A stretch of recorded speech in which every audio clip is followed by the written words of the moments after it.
I'm now joined by Arabiya journalist Darshan Dalal. Darshan, thank you so much for joining me this evening. What's the latest from the tribunal following the announcement of Sheikh Hasina's death sentence? Yeah, thanks, Leigh-Ann. This was one of the highly anticipated rulings in Bangladesh. And there were tense scenes in Dhaka and across Bangladesh. People were glued to their screens, whether it was on television or on mobile phones, as the judge basically gave out the ruling. People erupted in cheers. The former prime minister, who was ousted in July last year, she was found guilty on crimes against humanity, particularly against 3 counts. First one was an incitement, and secondly, she was basically found guilty on the count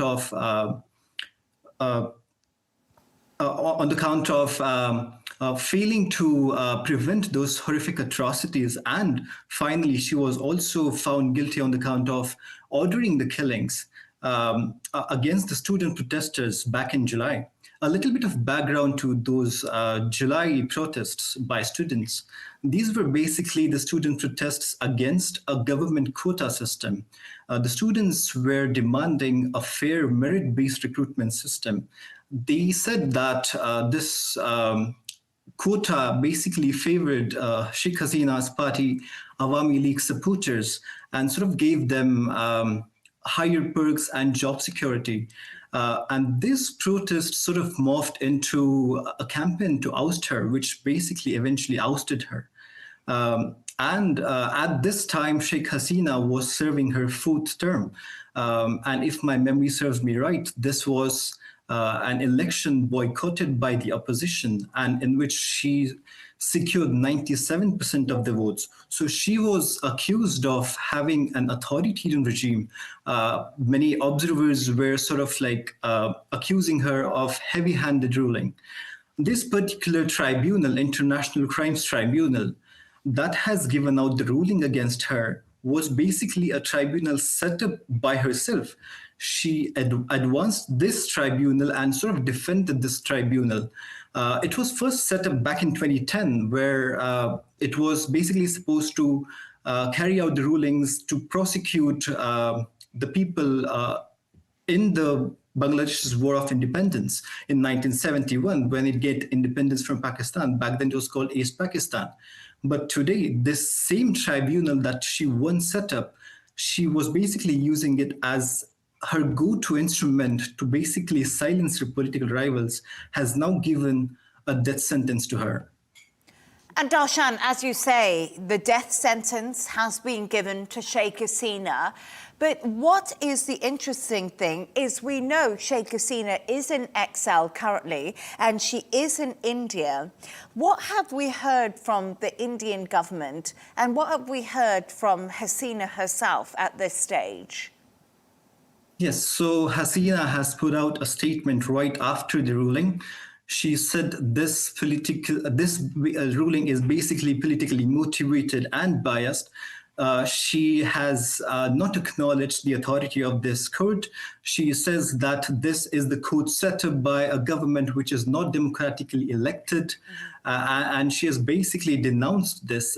She has also said that she is willing to convey all her points, and in terms of what all the accusers are saying against her, and that she's also even willing to go to The Hague. As we know that she remains in exile in New Delhi in India. New Delhi has also put out a statement following the tribunal's ruling. India has said that it has noted this ruling by the International Crimes Tribunal, and it remains committed to peace and stability in the neighboring country. However, it has not expanded on whether India plans to send her back to her own country, which is the demand from the Bangladeshi government. Right after the ruling, the Bangladeshi Foreign Ministry set out a statement asking for her to be extradited back to Dhaka, where she can basically face the full force of law and justice. But there is no details from New Delhi at this point. Yeah, it's really interesting because India also said that it has noted the verdicts against Bangladesh's former Prime Minister and that as a close neighbour, India remains committed to the best interests of the people of Bangladesh. But Darshan, what does this verdict mean for the interim government right now in Bangladesh? And could it complicate the elections that are coming up in the country in February? Yes, so we finally have a date or sort of like timeline for the elections in Bangladesh. We earlier did not have those. Now we know that they're supposed to happen in February. This particular ruling can be seen as a win for this interim government. When the Nobel laureate Muhammad Yunus took over the government, he basically promised people that he will hold those people accountable for the atrocities that happened in July protests.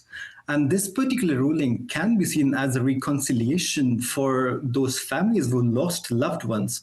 Around 1,400 people were killed in these protests and thousands were maimed.